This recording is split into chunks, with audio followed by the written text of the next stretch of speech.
আসসালামু আলাইকুম প্রিয় শিক্ষার্থীবৃন্দ। আশা করি যে যেখানে আছো সবাই ভালো আছো এবং নিরাপদ আছো।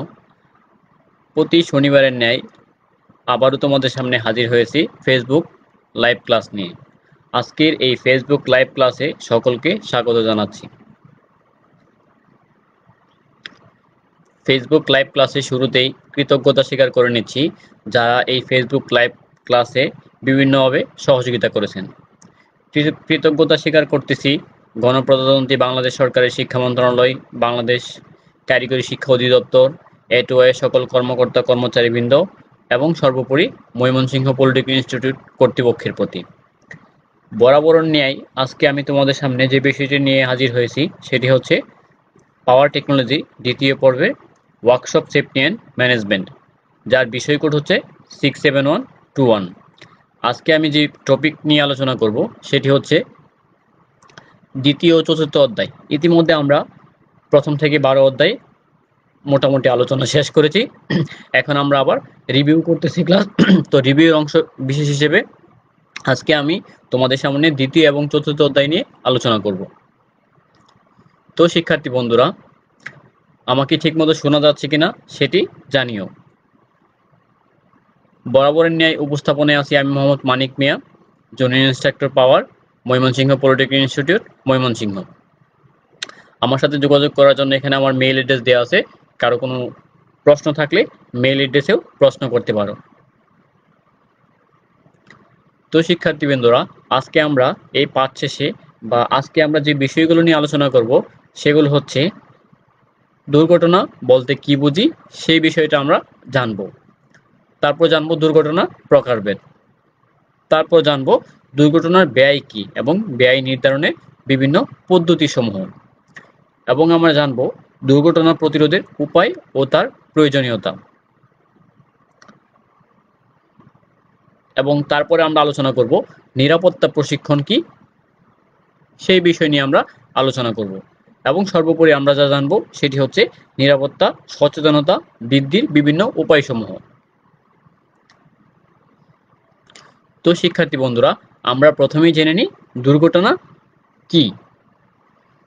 দুর্ঘটনা কি আমরা সকলেই অবগত আছি বা সকলেই জানি। যখন অনাকাঙ্ক্ষিত কোনো ঘটনা ঘটে থাকে সেটাই হচ্ছে কি একটা দুর্ঘটনা। যেরকম দুর্ঘটনা হলো একটি অপরিকল্পিত অনাকাঙ্ক্ষিত অবাঞ্ছিত ঘটনা বা যা কর্মের স্বাভাবিক গতি দ্বারা বাধাগ্রস্ত করে এবং উন্নয়নকে ব্যাহত করে এবং বিপর্যস্ত করে।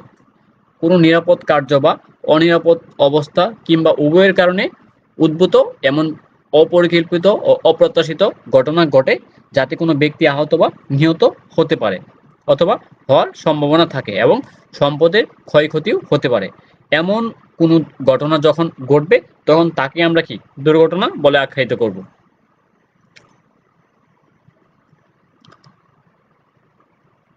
আমরা এখানে দুটি চিত্র দেখতে পাচ্ছি। একটি চিত্রতে অর্থাৎ বাম পাশের চিত্রতে একটা গ্রাইন্ডিং মেশিনে একজন লোক কাজ করতেছে। তো কাজ করা অবস্থায় তার যে সেফটি বা নিরাপত্তা অবলম্বন করা উচিত ছিল সে এই নিরাপত্তা অবলম্বন করে নাই। যেরকম আমরা দেখতে পাচ্ছি সে যখন কি মেশিনে কাজ করতেছে তখন তার হাতে হ্যান্ড গ্লোভস পরার কথা ছিল। এই হ্যান্ড গ্লোভস না পরার কারণে তার যে জিনিসটা হতে পারে সেটি হচ্ছে এ থেকে কি সূক্ষ্ম কণাগুলো তার হাতে এসে লাগতে পারে, এতে তার হাতের ক্ষতি হতে পারে। অথবা কি কোনো কারণে যদি মেশিনের সংস্পর্শে তার হাতটা চলে যায় সেই ক্ষেত্রেও কি তার দুর্ঘটনা ঘটার সম্ভাবনা থেকে যায় বা তার হাতের ক্ষয়ক্ষতি হওয়ার সম্ভাবনা থেকে যায়। তো এরকম কোনো ঘটনা যদি ঘটে যায় সেই ক্ষেত্রে একে আমরা দুর্ঘটনা বলবো। এবং ডান পাশে আমরা আরেকটি চিত্র দেখতে পাচ্ছি, যেই চিত্রের মধ্যে একটি ঘূর্ণায়মান ডিস্কের উপরে ডিস্কের পাশাপাশি ব্যক্তিরই হাত দেওয়া আছে। এই অবস্থায় যদি কি ডিস্কটি ঘুরতে থাকে তাহলে কি ওই ব্যক্তিটির হাতের আঙ্গুল কেটে যেতে পারে। তাহলে কি এই ক্ষেত্রেও কি আমরা এই অনাকাঙ্ক্ষিত ঘটনাকে আমরা দুর্ঘটনা বলবো। তো শিক্ষার্থী বন্ধুরা, আমরা আশা করি যে দুর্ঘটনা কি জিনিস আমরা তার চিত্রের সাহায্যে তোমাদেরকে বোঝাতে সক্ষম হয়েছি। তারপর আমরা যে জিনিসটা জানবো সেটা হচ্ছে দুর্ঘটনার বিভিন্ন প্রকারভেদ। তো দুর্ঘটনা অনেক প্রকার হতে পারে। দুর্ঘটনা সংঘটনের উপায় বা মাধ্যম এবং এর ক্ষয়ক্ষতির আলোকে দুর্ঘটনাকে প্রধানত দুই ভাগে ভাগ করা যায়। একটা হচ্ছে সংগঠনকৃত দুর্ঘটনা বা সাধারণ দুর্ঘটনা, অন্যটি হচ্ছে ক্ষয়ক্ষতিজনিত কোনো কারণে ক্ষয়ক্ষতির কারণে যেসব ঘটনা বা দুর্ঘটনা ঘটে থাকে, এরকম দুর্ঘটনাকে আমরা ক্ষয়ক্ষতিজনিত দুর্ঘটনা বলে আখ্যায়িত করব। সংগঠনকৃত দুর্ঘটনাকে দুর্ঘটনা সংঘটনের উপায় বা মাধ্যমের আলোকে আবার বিভিন্ন উপায়ে কি ভাগ করা যায়। যেরকম কি যানবাহন জনিত দুর্ঘটনা, যানবাহনে আরোহণের কারণে, যানবাহন চলার কারণে যেসব দুর্ঘটনা ঘটে থাকে সেগুলো হচ্ছে কি যানবাহন জনিত দুর্ঘটনা। তারপর হচ্ছে আরোহী বা যাত্রী সাধারণের দুর্ঘটনা, এই যানবাহনে চলতে গেলে কি যাত্রী সাধারণ বিভিন্ন দুর্ঘটনার সম্মুখীন হয়ে থাকে। যেরকম আমরা একটি ছোট্ট উদাহরণ দেই, যখন কোনো যানবাহনে কোনো যাত্রী কি উঠতে চায়, তখন সে যদি কি পাটাতনের উপর সঠিকভাবে কি পা না দিয়ে ওঠে, তাহলে কি সেই ক্ষেত্রে কি সে কি একটা হোঁচট খাওয়ার সম্ভাবনা থাকে। তো এই ক্ষেত্রেও একটা দুর্ঘটনা ঘটার সম্ভাবনা থেকে যায়। তারপর হচ্ছে যান্ত্রিক দুর্ঘটনা, যন্ত্র থেকে যেসব দুর্ঘটনা সংঘটিত হয় বা যন্ত্রের মাধ্যমে যেসব দুর্ঘটনা সংঘটিত হয় সেটা হচ্ছে কি যান্ত্রিক দুর্ঘটনা। অযান্ত্রিক দুর্ঘটনা, যন্ত্র ছাড়াও অযান্ত্রিক কারণেও কি দুর্ঘটনা ঘটার সম্ভাবনা থাকে। তারপর হচ্ছে প্রাকৃতিক দুর্ঘটনা, কিছু দুর্ঘটনা আছে যে কি প্রাকৃতিক দুর্ঘটনা, যেরকম কি আমরা বজ্রপাতের সাথে সবাই পরিচিত। এই বজ্রপাতের উপরে কি কারো হাত নেই, এই বজ্রপাতের কারণে কি প্রতিনিয়ত মানুষ কি মারা যাচ্ছে না, অনেক মানুষ কি প্রতিনিয়ত মারা যাচ্ছে। তো এই বজ্রপাত জনিত যেরকম দুর্ঘটনাগুলো প্রকৃতি প্রদত্ত কারণে যেসব দুর্ঘটনা সংঘটিত হয় সেগুলো হচ্ছে কি প্রাকৃতিক দুর্ঘটনা। তারপর হচ্ছে পতনজনিত দুর্ঘটনা, মানে পড়ে যাওয়ার কারণে যেসব দুর্ঘটনা সংঘটিত হয় সেগুলো হচ্ছে কি পতনজনিত দুর্ঘটনা। তারপর হচ্ছে ঘূর্ণায়মান যন্ত্রপাতি হতে দুর্ঘটনা, আমরা একটু আগে যে দুটি চিত্র দেখতে পেয়েছিলাম সেখানে কি আমরা দেখেছি দুটি ঘূর্ণায়মান যন্ত্রাংশ থেকে দুর্ঘটনা ঘটার সম্ভাবনা থেকে যায় যদি পরিপূর্ণ নিরাপত্তা বিধি অবলম্বন না করা হয়। এবং হচ্ছে মালামাল অনিরাপদ সংরক্ষণজনিত দুর্ঘটনা, যেরকম আমরা জানি যে আমাদের যে বিভিন্ন ওয়ার্কশপ আছে এই ওয়ার্কশপগুলো থেকে আমরা বিভিন্ন কি কাঁচামাল সংরক্ষণ করে থাকি। যেরকম লুব্রিকেটিং অয়েল যদি কি আমি মেঝেতে ঢেলে রাখি বা মেঝেতে কি এলোমেলোভাবে পড়ে থাকে, সেই ক্ষেত্রে ওই মেঝেতে মানুষ চলাচলের সময় কি সেখান থেকে একটা দুর্ঘটনা ঘটার সম্ভাবনা থেকে যায়। তাহলে কি মালামাল যদি আমি নিরাপদভাবে সংরক্ষণ না করি তাহলে কি দুর্ঘটনার সম্মুখীন হওয়ার সম্ভাবনা থাকে। তারপর হচ্ছে উত্তোলনে শারীরিক বিপর্যয়জনিত দুর্ঘটনা, যেরকম আমি উত্তোলন করতে পারবো হয়তো বা কি 40 কেজি, এখন যদি কি আমি 50 কেজি উত্তোলন করতে যাই তাহলে কি উত্তোলনের সময় আমার শারীরিক কোনো জখম হতে পারে, আমার শরীরের কোনো অংশে কি আমি আঘাতপ্রাপ্ত হতে পারি। তো এইসব কারণে কি উত্তোলন জনিত কারণেও কি দুর্ঘটনা ঘটার সম্ভাবনা কি থেকে যায়। তারপর হচ্ছে তাপের সংস্পর্শে আসলেও কি দুর্ঘটনা ঘটার সম্ভাবনা থাকে। তারপর হচ্ছে রাসায়নিক বিক্রিয়া বা রাসায়নিক দহনজনিত কারণে কি দুর্ঘটনা সংঘটিত হয়। অগ্নি বিস্ফোরণজনিত দুর্ঘটনা, আমরা কি যে দুর্ঘটনার সাথে কি সবচেয়ে বেশি পরিচিত সেটি হচ্ছে এই অগ্নি বিস্ফোরণজনিত কারণে দুর্ঘটনা। আমরা প্রতিনিয়তই দেখি বিভিন্ন সময় বিভিন্ন জায়গায় কি এই অগ্নি কাণ্ড সংঘটিত হয় এবং এইখান থেকে কি মারাত্মক দুর্ঘটনার সূত্রপাত হয়। তারপর হচ্ছে সুচালো অমসৃণ তল হতে দুর্ঘটনা ঘটতে পারে। তারপর হচ্ছে বৈদ্যুতিক শর্ট সার্কিটের কারণে কি বৈদ্যুতিক শক সংঘটিত হয়, সেই বৈদ্যুতিক শক থেকেও কি দুর্ঘটনা ঘটার সম্ভাবনা থাকে। তারপর হচ্ছে উড়ন্ত ক্ষুদ্র ক্ষুদ্র বস্তু হতে দুর্ঘটনা ঘটার সম্ভাবনা থাকে। তারপর হচ্ছে এবড়ো থেবড়ো বস্তু হতেও কি দুর্ঘটনা ঘটতে পারে। তারপর হচ্ছে দুর্ঘটনা ঘটার যে অন্যতম আরেকটি কারণ সেটা হচ্ছে অসচেতনতা জনিত দুর্ঘটনা। যে কোনো কাজ আমি যখন করতে যাব, যদি আমি সচেতন না থাকি, আমি নিরাপত্তা বিধিসমূহ যথাযথভাবে পালন না করি, সেই ক্ষেত্রে কি আমি দুর্ঘটনার সম্মুখীন হব, এটাই স্বাভাবিক।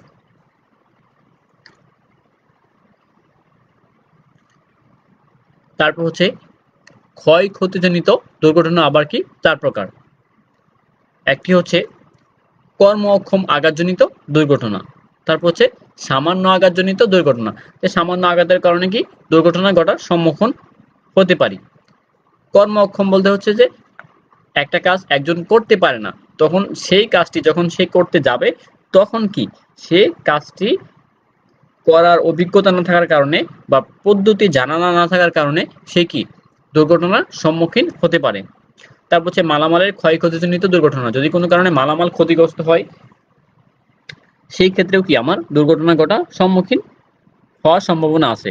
তারপর হচ্ছে আহত সন্নিহত দুর্ঘটনা, যদি দুর্ঘটনা কবলিত কোনো ব্যক্তির সংস্পর্শে অন্য একজন ব্যক্তি থেকে যায় তাহলে কি ওই ব্যক্তিও আহত ব্যক্তি দ্বারা কি দুর্ঘটনার সম্মুখীন হতে পারে। তারপর আমরা আজকে একটি দুর্ঘটনা আলোচনা করব, যে কোনো এক প্রকার দুর্ঘটনা নিয়ে আমরা বিশদভাবে আলোচনা করব। আমরা জানি যে কি দুর্ঘটনা একটি অনাকাঙ্ক্ষিত অপরিকল্পিত ঘটনা, যা কি মানুষের জীবনে বা হচ্ছে কি আমাদের যে ওয়ার্কশপ আছে বা কলকারখানা আছে এই কলকারখানার জন্য কি অকল্পনীয় কি ক্ষতি বয়ে আনে, এতে কি জানমাল বউয়ের ক্ষতি হওয়ার সম্ভাবনা থেকে যায়। নিম্নে আমরা অগ্নি দুর্ঘটনা নিয়ে আলোচনা করব। আসলে অগ্নি দুর্ঘটনার কারণগুলো কি, অগ্নি দুর্ঘটনা কিভাবে ঘটে থাকে। শিল্প কারখানায় বিভিন্ন ধরনের শিল্প দুর্ঘটনার মধ্যে অগ্নিকাণ্ড সবচেয়ে কি বেশি সংঘটিত হয়। অগ্নি দুর্ঘটনার মূল ভিত্তি হলো দাহ্য বস্তু, অক্সিজেন এবং কি তাপ। আমরা জানি কি অগ্নিকাণ্ড সংঘটিত হতে হলে বা অগ্নি প্রজ্বলন হতে হলে কি তিনটা বস্তু কি অত্যাবশ্যকীয়, সেগুলো হচ্ছে কি দাহ্য বস্তু এবং অক্সিজেন, তারপর হচ্ছে কি পরিমিত তাপ। এই তিনটা জিনিস যখন কি একত্রে সংস্পর্শে আসে তখনই কি অগ্নি অগ্নি দুর্ঘটনা বা অগ্নিকাণ্ডের সূত্রপাত হয়ে থাকে। এবং এদের মধ্যকার অবিচ্ছিন্ন একটা বিক্রিয়া লাগবে, যখন এই তিনটা বস্তুর মধ্যে একটা বস্তু সরে যাবে তাহলে কি আমার অগ্নি দুর্ঘটনা সংঘটিত হওয়ার কোনো সম্ভাবনা থাকবে না। যখন এই তিনটা বস্তু কি নিরবিচ্ছিন্ন কি প্রবাহ থাকবে তখনই কি অগ্নি দুর্ঘটনা সংঘটিত হবে। উল্লেখিত উপাদানসমূহ যে কোনো যে কোনোভাবে একত্রিত হলে তা থেকে অগ্নি দুর্ঘটনা ঘটে থাকে। এই অগ্নি দুর্ঘটনার সম্ভাব্য কারণসমূহ আমরা আলোচনা করি, দেখি যে অগ্নি দুর্ঘটনা কি সব কারণে কি সংঘটিত হয়ে থাকে। যেরকম কি রাসায়নিক দ্রব্যাদি এবং বিস্ফোরক দ্রব্যের নিকটবর্তী স্থানে স্থাপিত বৈদ্যুতিক যন্ত্রপাতি ও এ সমস্ত যন্ত্রপাতি নিয়ন্ত্রণ ব্যবহার ব্যবস্থার স্পার্কের ফলে, যেরকম বৈদ্যুতিক বিভিন্ন যন্ত্রপাতিকে আমার কলকারখানার মধ্যে কি ব্যবহৃত হচ্ছে, এই বৈদ্যুতিক যন্ত্রপাতি যদি কি সঠিক না থাকে, তাদের গুণগত মান যদি ভালো না থাকে তাহলে কি তাদের মধ্যে থেকে কি স্পার্ক হওয়ার সম্ভাবনা থাকবে এবং এই স্পার্কিং থেকে কি অগ্নিকাণ্ডের সূত্রপাত হয়ে থাকে। তারপর আরো যেসব কারণে কি দুর্ঘটনা ঘটে থাকে সেগুলো নিয়ে আমরা আলোচনা করব। তো এখন আমরা দেখতে পাচ্ছি যে একটা কি দুর্ঘটনার চিত্র দেখতে পাচ্ছি। কলকারখানায় যখন কি দুর্ঘটনা সংঘটিত হয় তো এরকম ভাবে আমরা তা দেখতে পাই। দুর্ঘটনার কারণের মধ্যে আরো যে কারণগুলো আছে সেগুলো হচ্ছে কি বিভিন্ন মানুষের কি অসচেতনতা।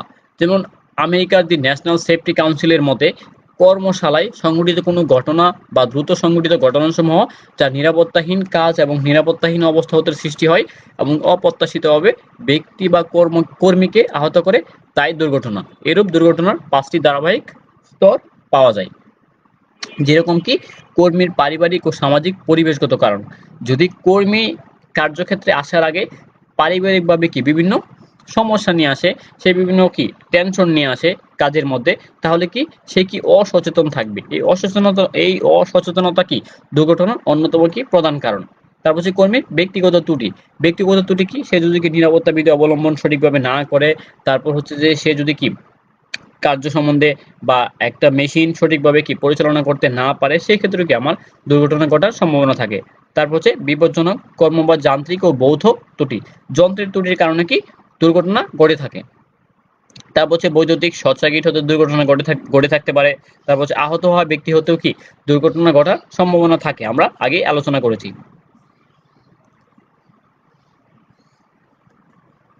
তারপর হচ্ছে আমরা যে জিনিসটা জানবো যে দুর্ঘটনা যখন সংঘটিত হবে তখন কি আমার এখানে একটা ক্ষতি হবে, এই ক্ষতি বা ব্যয়টা আমি আসলে কিভাবে নির্ধারণ করব। দুর্ঘটনার জন্য ব্যয় বলতে এর সাথে জড়িত কি সকল প্রকার ব্যয় বোঝায়। নিম্নে দুর্ঘটনার ব্যয় নিরূপণের একটি কি তালিকা প্রদত্ত হলো। দুর্ঘটনার ব্যয়কে দুইভাবে ভাগ করা যায়, একটা হচ্ছে প্রত্যক্ষ ব্যয়, একটা হচ্ছে কি পরোক্ষ ব্যয়। তো এই প্রত্যক্ষ ব্যয়ের মধ্যে কোন ব্যয়গুলো থাকবে সেগুলো নিয়ে আমরা আলোচনা করি। যেরকম কি প্রত্যক্ষ ব্যয়ের মধ্যে যে দুর্ঘটনার জন্য অঙ্গহানি, জীবনহানির ক্ষতিপূরণ দেওয়ার জন্য ব্যয়। সাপোজ আমরা এই অঙ্গহানি বা কি জীবনহানির ক্ষতিপূরণ বাবদ ব্যয় ধরে নিলাম কি 1000 টাকা, তারপর হচ্ছে চিকিৎসার জন্য ব্যয় হচ্ছে কি 500 টাকা। তাহলে কি মোট প্রত্যক্ষ ব্যয় হচ্ছে কি আমার 1000 যোগ 500 অর্থাৎ 1500 টাকা। তারপর হচ্ছে মোট পরোক্ষ ব্যয়। পরোক্ষ ব্যয় হচ্ছে যে বিভিন্ন সময় কি আমার যখন দুর্ঘটনা সংঘটিত হয় তখন কি আমার উৎপাদন কি ব্যাহত হয়। উৎপাদন যখন ব্যাহত হবে তখন কি আমার সময়ের অপচয় হয়ে থাকে। এই পরোক্ষ ব্যয়ের মধ্যে কি সময়ের অপচয়জনিত ব্যয়টা কি অন্যতম প্রধান। তো এই সময় অপচয়জনিত ব্যয় আমরা ধরে নিলাম যে আহত যে কর্মচারী হয়েছে এই আহত কর্মচারীর জন্য কি 500 টাকা আমার কি ক্ষতি হয়েছে, তার প্রাথমিক চিকিৎসা ব্যয় হচ্ছে 300 টাকা। এবং সহযোগী কর্মচারী আমরা জানি কি দুর্ঘটনার কবলিত ব্যক্তির সংস্পর্শে আরেক ব্যক্তি কি আসলে কি সেও কি দুর্ঘটনার সম্মুখীন হতে পারে ক্ষেত্র বিশেষ। তো এই সহযোগী কর্মচারী ব্যয় হয়েছে কি 200 টাকা, অর্থাৎ মোট সময়ের অপচয় ব্যয় হচ্ছে কি 1000 টাকা।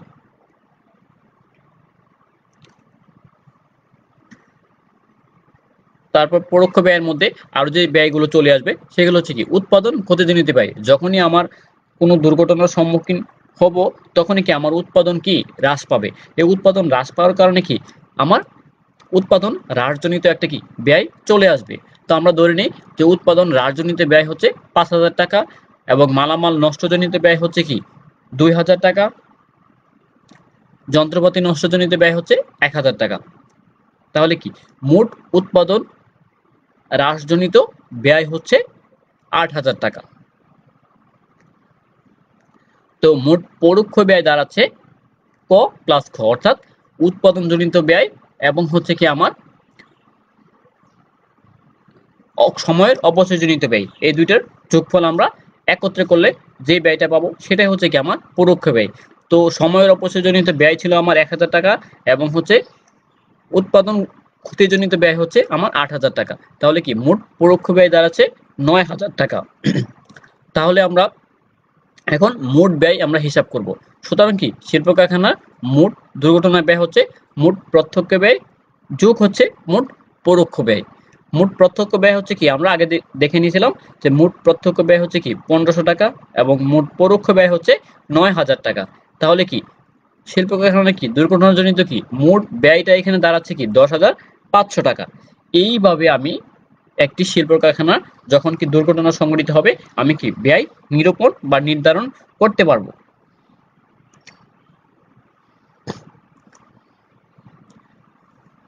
তারপর আমরা যে জিনিসটি জানবো সেটি হচ্ছে দুর্ঘটনা প্রতিরোধের প্রয়োজনীয়তা। দুর্ঘটনা প্রতিরোধের প্রয়োজনীয়তা কি সেটা আমরা সবাই জানি। যখন আমি দুর্ঘটনাকে প্রতিরোধ করতে পারবো তখন কি আমার ক্ষয়ক্ষতি অনেকটাই কি কমে আসবে। উৎপাদন হ্রাসজনিত যে সমস্যা সেই সমস্যাটা কি থাকবে না। উৎপাদন কি যথাযথ প্রক্রিয়ায় করতে পারবো। যে ব্যক্তি সমাজ এবং রাষ্ট্রীয় সকল স্তরে কি দুর্ঘটনা প্রতিরোধের প্রয়োজনীয়তা অনস্বীকার্য। দুর্ঘটনা হলো দুর্বিষহ ঘটনা যার কারণে কি জনজীবনে সহসা নেমে আসে চরম দুঃখ এবং সীমাহীন ভোগান্তি। অপ্রত্যাশিত অনাকাঙ্ক্ষিত হলেও প্রায় সব ধরনের দুর্ঘটনায় কি বয়ে আনে ক্ষতিকর পরিণতি। দুর্ঘটনার চলমান এই পৃথিবীর গতি না থামলেও জীবনের গতি অনেক সময় কি থেমে যায়।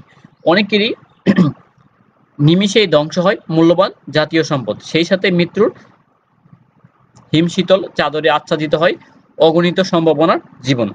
যখনই কোনো দুর্ঘটনা সংঘটিত হয় তখনই কি আমরা এই ক্ষতিগুলোর কি সম্মুখীন হয়ে থাকি। আমার কি জানমালের ক্ষতি হতে পারে, তারপর সম্পদের ক্ষতি হতে পারে, তারপর যন্ত্রপাতির ক্ষতি হতে পারে, এরকম বিভিন্ন ক্ষতির কি আমরা সম্মুখীন হয়ে থাকি। এমত অবস্থায় স্থানকাল এবং পাত্রভেদে সব মানুষের একই দাবি, রুখে দেয়া হোক দুর্ঘটনাকে, নিরাপদ করে গড়ে উঠুক আবাসস্থল, কর্মস্থল তথা দরুনি। তাই দুর্ঘটনার ক্ষয়ক্ষতি রোধে এবং জানমালের নিরাপত্তা বিধানের জন্য কার্যকরী দুর্ঘটনার প্রতি ব্যবস্থা গড়ে তোলার প্রয়োজনীয়তা অপরিসীম। কারণ আমরা সবাই জানি preventing is better then cure, অর্থাৎ আরোগ্য লাভের চেয়ে প্রতিরোধই শ্রেয়। তো আমরা এই পাঠ সম্বন্ধে যে আলোচনায় করলাম তা থেকে আমরা জানলাম যে এই দুর্ঘটনা প্রতিরোধের প্রয়োজনীয়তা কি, এই দুর্ঘটনার প্রতিরোধ করতে পারলে আমি কি কি ক্ষতির হাত থেকে বেঁচে যেতে পারি। তারপর আমরা চতুর্থ অধ্যায় রিভিউ ক্লাসে যে জিনিসগুলো নিয়ে আলোচনা করব সেটা হচ্ছে কি নিরাপত্তা প্রশিক্ষণ কি। নিরাপত্তা সম্বন্ধে যখন কোনো কি কর্ম পরিকল্পনা ঠিক করে বিভিন্ন শ্রমিক কর্মচারীদের মধ্যে কি সুষ্ঠুভাবে উৎপাদন কিভাবে বজায় রাখা যায় এবং জানমালের ক্ষয়ক্ষতি কিভাবে রোধ করা যায় সেই সম্পর্কে জ্ঞান দান, দক্ষতা উন্নয়ন এবং কলাকৌশল রপ্ত করা সম্পর্কিত জ্ঞান দান করা হয়, সেটাই হচ্ছে কি নিরাপত্তা প্রশিক্ষণ। যেরকম আমরা প্রত্যেকটা শ্রমিককে কি বলে দেই কাজে যাওয়ার আগে যে সেফটি ফার্স্ট, সেফটি লাস্ট, অর্থাৎ কাজের শুরুতে, কাজের মাঝখানে, কাজের শেষে সবসময় কি আমার নিরাপত্তা বিধি মেনে চলতে হবে এবং নিরাপত্তা সবার আগে। এই যে যে আমি কর্মীকে প্রশিক্ষণটা দিলাম, এটাই হচ্ছে কি আমার নিরাপত্তা প্রশিক্ষণ।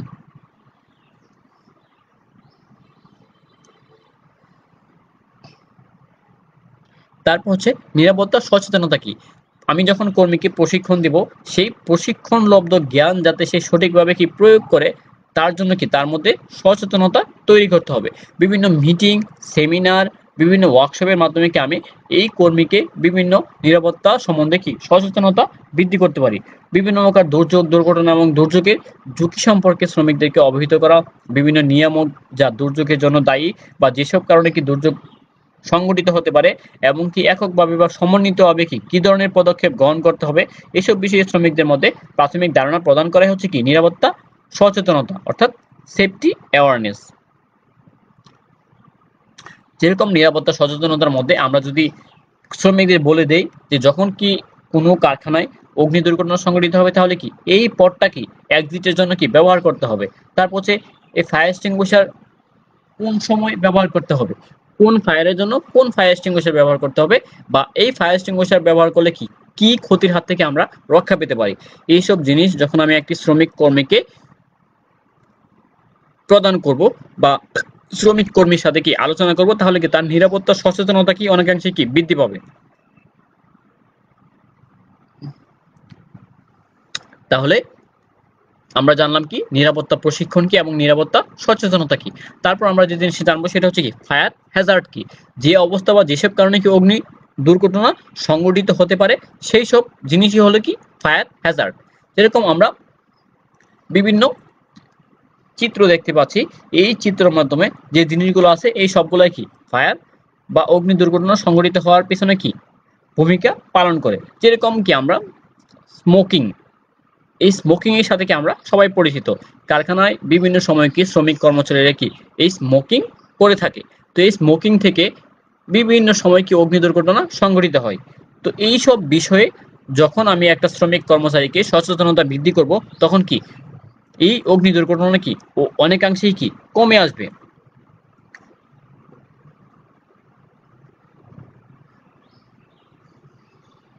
তারপর আমরা যে বিষয় নিয়ে আলোচনা করব সেটা হচ্ছে কি নিরাপত্তা সচেতনতা ও প্রশিক্ষণের প্রয়োজনীয়তা। আমরা সবাই জানি কি practice makes a man perfect, অর্থাৎ চর্চাই মানুষকে কি আরো অধিক দক্ষ করে তোলে। এরকম কি আমি যখন কোনো শ্রমিক কর্মচারীকে বিভিন্ন বিষয়ে কি প্রশিক্ষণ দেব, তখন কি ওই শ্রমিক কর্মচারী ওই বিষয়ে কি জ্ঞানটা কি বৃদ্ধি পাবে, সে ওই বিষয় সম্বন্ধে কি অধিক সচেতন হবে। যে কোনো শিল্প কারখানা বা নির্মাণ শিল্পে দুর্ঘটনার প্রতিরোধ, নিরাপদে কার্য সম্পাদন ও বিভিন্ন ধরনের দুর্ঘটনা ত্বরিত নিয়ন্ত্রণ করার পদ্ধতি, বাস্তবধর্মী নিয়মাবলী সম্পর্কে সম্যক জ্ঞানদানের মাধ্যমে ও শ্রমিক কর্মীদের আত্মনির্ভরশীল করে গড়ে তোলার বিজ্ঞানভিত্তিক প্রক্রিয়াকে নিরাপত্তা প্রশিক্ষণ বলা হয়। এই নিরাপত্তা প্রশিক্ষণকে প্রতিষ্ঠানে রক্ষা কবচ বলা হয়ে থাকে। যদি নিরাপত্তা প্রশিক্ষণ দেয়া না হয়, তাহলে কি শ্রমিক কর্মচারীরা কি নিরাপত্তা সম্বন্ধে কি জ্ঞান থাকবে না, এবং নিরাপত্তা সম্বন্ধে যদি তার সম্যক জ্ঞান না থাকে, তাহলে কি সে কি নিরাপত্তা বিধিসমূহ কি মেনে চলতে সক্ষম হবে না। কারণ এই প্রশিক্ষণের মাধ্যমেই একজন কর্মী তার কর্মের খুঁটিনাটি দিক জানতে পারে, এমনকি বুঝতে পারে কার্যের তাবৎ পরিধি। তারপর আমরা জানবো নিরাপত্তা সচেতনতা বৃদ্ধির উপায়সমূহ। আমরা কিভাবে শ্রমিক কর্মচারীদের মধ্যে নিরাপত্তা সচেতনতা বৃদ্ধি করতে পারি। প্রথমে আমরা যে কৌশলটি অবলম্বন করতে পারি সেটি হচ্ছে সংশ্লিষ্ট কারখানা বা ওয়ার্কশপের নিরাপত্তাজনিত কৌশল সম্পর্কে কি অবগত হওয়া। তাদেরকে বিভিন্ন নিরাপত্তা যে কৌশল বা নিরাপত্তা বিধিসমূহ কারখানার জন্য কি রেখে দেওয়া আছে, সেই নিরাপত্তা বিধিসমূহকে তাদেরকে অবগত করতে হবে। প্রয়োজনীয় নিরাপদ পোশাক, জুতা, হ্যান্ড গ্লোভস, সেফটি গ্লোভস ইত্যাদি কি ব্যবহার করতে হবে। তাহলে কি আমার নিরাপত্তা সচেতনতা বৃদ্ধি পাবে। তারপর হচ্ছে যথাযথ মেশিন এবং যন্ত্রপাতি ব্যবহার করতে হবে এবং ব্যবহার বিধি সম্পর্কে শ্রমিক কর্মচারীদের কি অবগত করতে হবে। মেজে লুব্রিকেটিং অয়েল, গ্রিস, চিপস, ধাতু টুকরা ইত্যাদিকে আবর্জনা মুক্ত রাখতে হবে। তাহলে কি আমার দুর্ঘটনা কি অনেকাংশে কমে আসবে। কর্মসূচি অনুযায়ী ধারাবাহিক কাজ করতে হবে। ঘূর্ণায়নশীল ও চলমান যন্ত্র হতে নিরাপদ দূরত্বে থেকে কাজ করতে হবে। তারপর আমরা আরো যে জিনিসগুলো মানতে পারি নিরাপত্তা সচেতনতা বৃদ্ধির ক্ষেত্রে, সেগুলো হচ্ছে ঝুঁকিপূর্ণ কাজে মেশিনে গার্ড যথাযথ স্থানে আছে কিনা সেই বিষয়টি আমাদের লক্ষ্য রাখতে হবে। ট্রাই, চেইন, হাতঘড়ি এবং আংটি ইত্যাদি পরিধান হতে কি বিরত থাকতে হবে। যখন আমি কোনো ঘূর্ণায়মান যন্ত্রের নিকট কাজ করব তখন আমি এই জিনিসগুলো কি অ্যাভয়েড করব। নিয়মিত নিরাপত্তা বিধি বিষয়ক সেমিনার করতে হবে, অর্থাৎ শ্রমিক কর্মচারীদেরকে প্রতিনিয়ত কি নিরাপত্তা বিধি সমূহ সম্বন্ধে প্রশিক্ষণ প্রদান করতে হবে এবং মাঝে মধ্যে নিরাপত্তা বিষয়ক কর্মশালার ব্যবস্থা করতে হবে। দুর্ঘটনা ঘটলে সঙ্গে সঙ্গে সংশ্লিষ্ট ঊর্ধ্বতন কর্মকর্তাকে অবহিত করতে হবে এবং দুর্ঘটনার রোধকল্পে কি করণীয় সেই ব্যবস্থা করতে হবে। যথাযথ কার্যপদ্ধতি কি অনুসরণ করতে হবে। যথাযথ কর্তৃপক্ষের অনুমতি নিয়ে কাজ শুরু করতে হবে। তারপর হচ্ছে বিভিন্ন মাধ্যমে আমি এই নিরাপত্তা সচেতনতা কি বৃদ্ধি করতে পারি। তো এই নিরাপত্তা সচেতনতা বৃদ্ধির জন্য পোস্টারিং হতে পারে একটি অন্যতম মাধ্যম। কথাই বলে প্রচারই প্রসার। কথাটি তাত্ত্বিক মনে হলো প্রকৃতপক্ষে যে কোনো বিষয়ে প্রচারের মাধ্যমে কি সর্বাধিক সাফল্য অর্জিত হয়। বর্তমান যুগে কি বিপণন সহ নানাবিধ প্রয়োজনে কি প্রচার মাধ্যমে বিশেষ ভূমিকা পালন করে থাকে এবং যে ভূমিকা পালন করে থাকে তা অস্বীকার করার মতো কিছু নেই। আর তাই বিভিন্ন কি প্রতিষ্ঠানকে তাদের পণ্য বিপণনের জন্য কি প্রচুর অর্থ ব্যয় করেও এই মাধ্যমটির আশ্রয় নিতে দেখা যায়। কারণ যদি কোনো যদি কোনো প্রোডাক্টের প্রচার না হয় তাহলে কি সেই সম্বন্ধে মানুষ কি জানবে না। তো না জানলে মানুষটা কি সেই প্রোডাক্ট সম্বন্ধে কি অবগত হবে না, সেই প্রোডাক্টটি সে কিনবে না। এই জন্য কি বিভিন্ন মাধ্যমে কি আমি এই নিরাপত্তা সচেতনতা বৃদ্ধির জন্য কি কাজ করতে পারি। সেরকম একটি মাধ্যম হচ্ছে এই পোস্টারিং। বিভিন্ন জায়গায় কি পোস্টারিং এর মাধ্যমে কি আমি নিরাপত্তা বিধিসমূহকে লিখে রাখতে পারি। এই নিরাপত্তা বিধিসমূহকে শ্রমিক কর্মচারীরা দেখে সেগুলো কি মেনে চলতে পারে। যেরকম নিরাপত্তা বিধিসমূহের মধ্যে কি আমি শ্রমিক কর্মচারীদের বলে দিতে পারি যে এই নিরাপত্তা বিধিসমূহ কি তোমাদের মানতে হবে। এরকম বিভিন্ন নিয়মাবলীকে আমি একটি পোস্টারের মাধ্যমে কি লিখে দিতে পারি। তারপর হচ্ছে কি বিভিন্ন ধরনের পোস্টার, লিফলেট আমি কি বিভিন্ন জায়গায় কি টাঙিয়ে রাখতে পারি। যখন তারা কাজ করবে তখন কি জিনিসগুলো সম্বন্ধে তারা কি অবগত হবে। যেমন বিভিন্ন সেফটি রুলস, বিভিন্ন কি সেফটি ইকুইপমেন্ট, এই ইকুইপমেন্ট কিভাবে ব্যবহার করতে হবে সেই জিনিসগুলো কি আমরা যদি কি এই কোনো লিফলেটে বা কাগজে লিখে দেই তাহলে কি সেগুলোকে তারা সহজেই মেনে চলতে সক্ষম হবে। এরকম কি বিভিন্ন ধরনের কি পোস্টারিং করে কি আমি নিরাপত্তা বিধিসমূহ কি মেনে চালাতে কি সাহায্য করতে পারি। যেরকম কি আমি যখন ঘূর্ণায়মান যন্ত্রের উপর কাজ করতে যাব তাহলে কি আমার গ্লাভস ব্যবহার করা, তারপর আমার সানগ্লাভস ব্যবহার করার কি উপকারিতা কি সেই উপকারিতা সম্বন্ধে বা এর প্রয়োজনীয়তা কি সেই প্রয়োজনীয়তা সম্বন্ধে আমি যদি পোস্টারিং করি তাহলে কি শ্রমিক কর্মচারীদের মধ্যে কি সচেতনতা বৃদ্ধি পাবে।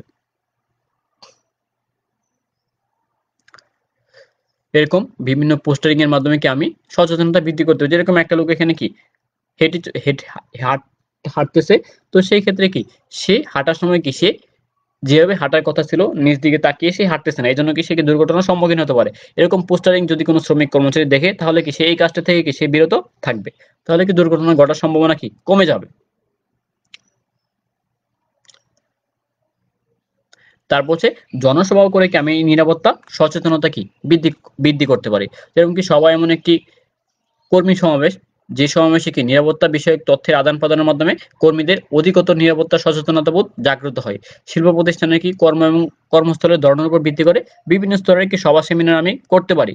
উল্লেখিত নিরাপত্তামূলক সভা সমাবেশ ছাড়াও কি কর্মস্থলের নিরাপত্তা ব্যবস্থার মূল্যায়ন, সংঘটিত দুর্ঘটনার কারণ বিশ্লেষণ এইসব বিবেচনা করেও কি আমি এই দুর্ঘটনা কি কমিয়ে আনতে পারি। তারপর জনসভা করে নিরাপত্তা সচেতনতাকে আমি বৃদ্ধি করতে পারি। এরকম কি বিভিন্ন সেমিনার, জনসভা করে কি আমি শ্রমিকদের মধ্যে কি নিরাপত্তা বিধি সমূহ কি আলোচনা করে তাদের মধ্যে কি সচেতনতা বৃদ্ধি করতে পারি। নিরাপত্তা সভা সমাবেশকে ফলপ্রসূ করার জন্য আমি কিছু টেকনিক অবলম্বন করতে পারি। যেরকম কি যে কোনো মিটিং এ যদি আমি আপ্যায়নের ব্যবস্থা রাখি তাহলে কি সেই মিটিং এর প্রতি কি শ্রমিক কর্মচারীদের উৎসাহ কি বাড়বে এবং সেফটি মিটিং এর যে উপসংহারটা হবে সেটা কি সীমিত আকারে করব, তাহলে কি তারা কি বিরক্ত হবে না, মনোযোগ সহকারে সেটি কি তারা শুনবে। এবং উপস্থাপনা যিনি করবেন, পরিচালনা যিনি করবেন, তার কণ্ঠশ্রুতি মধুর হবে, সুন্দরভাবে সাজিয়ে গুছিয়ে কথা বললে সেই মিটিং এর কি আকর্ষণ অনেকাংশেই কি বৃদ্ধি পাবে। তো শিক্ষার্থী বন্ধুরা, আজকে আমাদের এই ছিল এই চতুর্থ অধ্যায় এবং দ্বিতীয় অধ্যায় সম্বন্ধে রিভিউ ক্লাস। তো আজকের এই ক্লাস সম্বন্ধে, আজকের এই পাঠ সম্বন্ধে যদি কারো কোনো প্রশ্ন থাকে আমাকে প্রশ্ন করতে পারো, আমি উত্তর দিতে প্রস্তুত আছি। তো শিক্ষার্থী বন্ধুরা, আমরা এখন রিভিউ ক্লাসে আছি। তো আমরা আগে যে ক্লাসগুলো করিয়েছি সেই ক্লাসগুলো কি বাড়িতে অনুশীলন করলে আশা করি যে তোমাদের কোনো সমস্যা হবে না। তো আজকের এই ক্লাসটি যদি কেউ না দেখে থাকো পরবর্তীতে দেখতে পাবে। তো আজকের এই পাঠ শেষে তোমাদেরকে যে কথাই বলা হচ্ছে সেটি হচ্ছে যে আজকের এই যে পাঠ আলোচনা করা হয়েছে এই পাঠটাকে বাড়িতে আলোচনা করবে এবং পরবর্তী যে পাঠ নিয়ে আলোচনা করা হবে সেই পাঠ সম্বন্ধে প্রস্তুতি নিয়ে তারপর আবার শনিবারে গিয়ে ক্লাসে জয়েন করবে। এই ক্লাসটি পুনরায় দেখতে ভিজিট করবে www.skills.gov.bd এই ওয়েবসাইটটিতে। এতক্ষণ সাথে থাকার জন্য সকলকে অসংখ্য ধন্যবাদ। সবাই আমরা করোনা থেকে নিরাপদে থাকি, সাবধানে থাকি এবং সর্বোপরি সচেতন থাকি। আল্লাহ হাফেজ।